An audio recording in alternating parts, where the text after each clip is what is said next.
All right. Hello, everybody. My name is Unalready Man, and I hope you're all having a swell time today. All good things, yes, of course. All right. I just want to say an epic thank you for all the support on all my recent videos. Super thankful for all of you. It is so good to make content once again for Division 2. All right. Don't worry. The game kind of seems dead right now. This happens regularly throughout the season because it just gets bland, and it all just comes back once the new content rolls in. This happens every season. Don't worry. It might seem dead. We'll be back. We'll be back. Okay. I prepared a list here of tips to make you a better agent in the Division 2. So let's mess with some options. First tip, colorblind mode change. Personally, I'm not colorblind. However, changing the colorblind mode to Deuteranopia adds an extra layer of guidance for your skills, and also changes the colors of all the gears and weapon cards.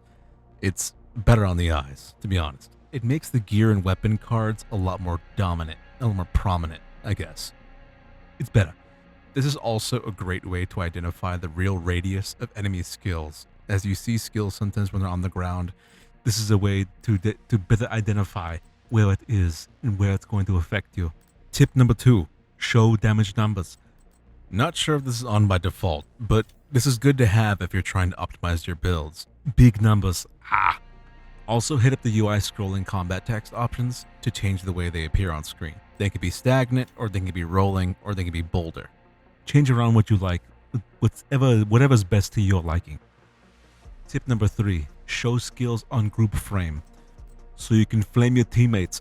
So you can better synergize with other skills and pay close attention to cooldowns if you're healing. This also helps to plan overcharge rather than asking people if they need it or not. If you're doing raid content, this is a must. You need this. Tip number 4. Show numeric skill cooldown time. It speaks for itself. Numbers are better. You want to know exactly when your skills come back, rather than waiting for the red bar to cool down. It tells you exactly when they're coming back. Tip number 5. Additional field of vision in and out of aiming. This is something you're going to have to really sit down and find what best works for you. There's a positive and negative based on the weapons you primarily use, and how snappy you play. I recommend making a headshot build and snap to heads in the shooting range. Keep in mind, this heavily relies more so on your actual aim sensitivity in the controls option. This FOV change is just an added benefit to have a greater view of the land when looking for targets. More or less on 1080p screens. Having a wider screen resolution kind of makes this redundant. You got all that extra space. Tip number 6. Deconstruct or pick up as junk items. Have you ever taken the time to look at the dropped loot and notice you have options for picking them up? I know I happen sometimes. Well, take the time on your next run and save on sort time. You can deconstruct all on pickup, so you can just get the materials for them. Or loot all as junk, so you can just sort and favorite what you want to keep. Make it a habit to favorite the items you want to keep, as this next option will save you tons of time and headaches if you want to avoid deconstructing by mistake.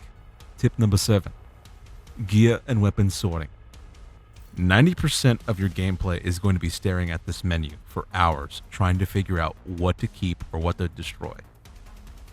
Let's make it half that time.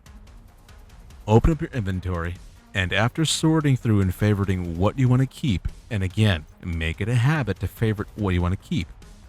You even get a little star icon. We love these. Next up, you're going to open this box on the upper right of the inventory. This menu shows all the gear you possess, regardless of the type, except the weapons and skill augments. Again, after favoriting everything you want to keep, open the options menu within this screen.